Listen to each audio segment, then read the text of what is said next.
একটা ডিভোর্সি মেয়ের কথা বলছো, আসলে সত্যি জানো, একটা ডিভোর্সি মেয়ের মনে না অনেক কষ্ট।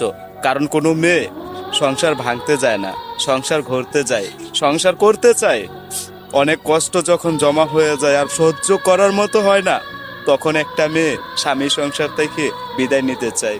কারণ প্রতিটা নারী চায় তার স্বামীর সংসার করতে, একটি স্বামীকে নিয়ে থাকতে, এবং তারা চায় কোনো যেন সতীনের সংসার না হয়। কিন্তু প্রতিটা নারীরই একটা করে স্বপ্ন থাকে, সেই স্বপ্নগুলা কিছু কিছু ভেঙে যায় কিছু ভাগ্যের কারণে, আর কিছু কিছু ভেঙে যায় নিজের চরিত্রের কারণে।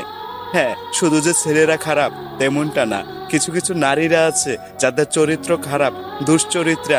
তারা কোনো স্বামীর সংসারে গেলে তাদের কাজকর্ম ভালো লাগে না, তাদের বারো দিকে তাদের মন, যাদের বারো দিকে মন তাদের তো ছটফট করবেই।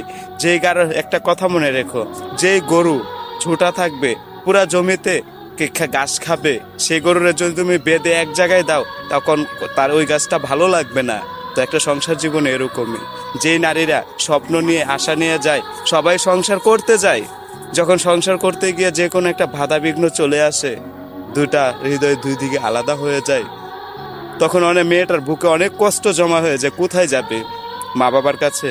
আরে মা বাবা তো আগের মতো দেখে না, এখন ডিভোর্স হয়ে গেছে।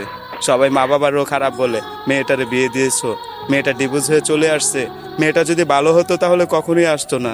মেয়েটা খারাপ, মানে স্বামীর সাথে দুর্ব্যবহার করছে, শ্বশুর শাশুড়ির সাথে দুর্ব্যবহার করছে, এই জন্য ওরা রাখে নাই, তোমার মেয়ের রিটার্ন পাঠাই দিছে। আসলে যার কষ্টটা না এই পৃথিবীতে একমাত্র তাই সেই বুঝে, আর অন্য কেউ বুঝে না। দেখো, তোমার কষ্টটা তুমি যারা সুখে আছে তাদের কাছে একবার বলে দেখো, সে কষ্টটা তোমার বুঝে কিনা। কেউ বুঝবে না। কারণ কেন জানো, কারো কষ্টের ভাগ যদি এই পৃথিবীতে কেউ নিত তাহলে কারো মনেই কষ্ট থাকতো না। সবগুলা মানুষের ভিতরে একটা না একটা কষ্ট নিয়ে আছে, কারো কম কারো বেশি। তবে হ্যাঁ, একটা কথা মনে রেখো, একটা ডিভোর্সে মেয়েকে কখনো হিংসা করো না, আর মেয়েটাকে খারাপ চোখে দেখো না।